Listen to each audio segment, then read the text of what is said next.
So riddle me this, why is it okay to pretend to be an American Indian, but it's not okay to make a joke about someone pretending to be an American Indian? Gee, could the answer be it all depends on one's political leanings?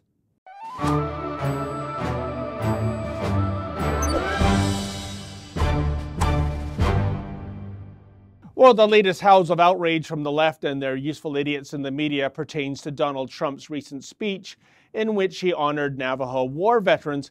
Alas, President Trump had the audacity to refer to Senator Elizabeth Warren as, well, somebody else. You were here long before any of us were here. Although we have a representative in Congress who they say was here a long time ago. They call her Pocahontas. But you know what? I like you. Whoa, stop the clock. Did Trump just call Senator Elizabeth Warren Pocahontas? How dare the president make a joke about Wonder Warren's native ancestry? And check out the mainstream media's hysterical reaction to Trump. The Independent actually found somebody who believes this joke could be grounds for impeachment. Yeah, because after all, Trump is an insensitive buffoon, while Warren is the epitome of class and honor. Indeed, check out Lady Warren addressing the Democratic National Convention last year. Now, we are here tonight because America faces a choice, the choice of a new president. On one side is a man who inherited a fortune from his father and kept it going by cheating people, by skipping out on debts. A man who has never sacrificed anything for anyone. A man who cares only for himself every minute of every day. Wow, talk about chutzpah. The idea of Elizabeth Warren lecturing anyone on cheating, that's kind of akin to the Buffalo Bills advising football teams on how to win a Super Bowl. That's because Elizabeth Warren is not who she says she is, even though she still pathetically clings to the utter falsehood that she's part Native American, 1/16 or 132 Cherokee, if memory serves. You know, I think I might be 1/16 Cherokee too, because I once drove a Jeep Grand Cherokee.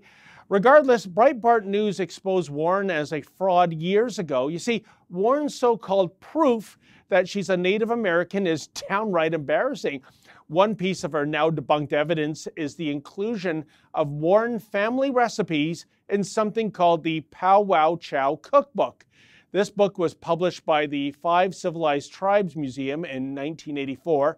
The book's publishers claim all the recipes in the book were contributed by descendants of the five civilized tribes: Cherokee, Chickasaw, Choctaw, Creek, and Seminole.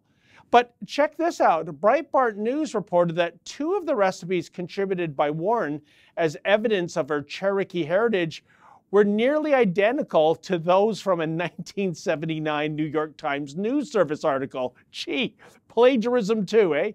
Warren's second piece of debunked evidence is the purported 1894 marriage license application, which was said to list her great-great-grandmother as Native American.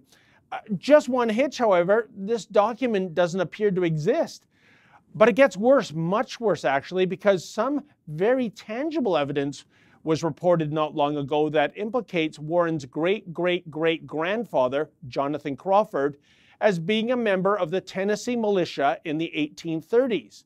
This militia rounded up the local Cherokee as the first step in their forced Trail of Tears journey to Oklahoma. So far from being an Indian, it appears that Warren's ancestors were folks who were all about eliminating Indians. And yet, inexplicably, the mainstream media gives this new public face of the Democratic Party a pass when it comes to repeated falsified claims of Native heritage. Yet, when someone has the temerity to mock her for making such bogus claims, well, it's time to get the impeachment process rolling, isn't it?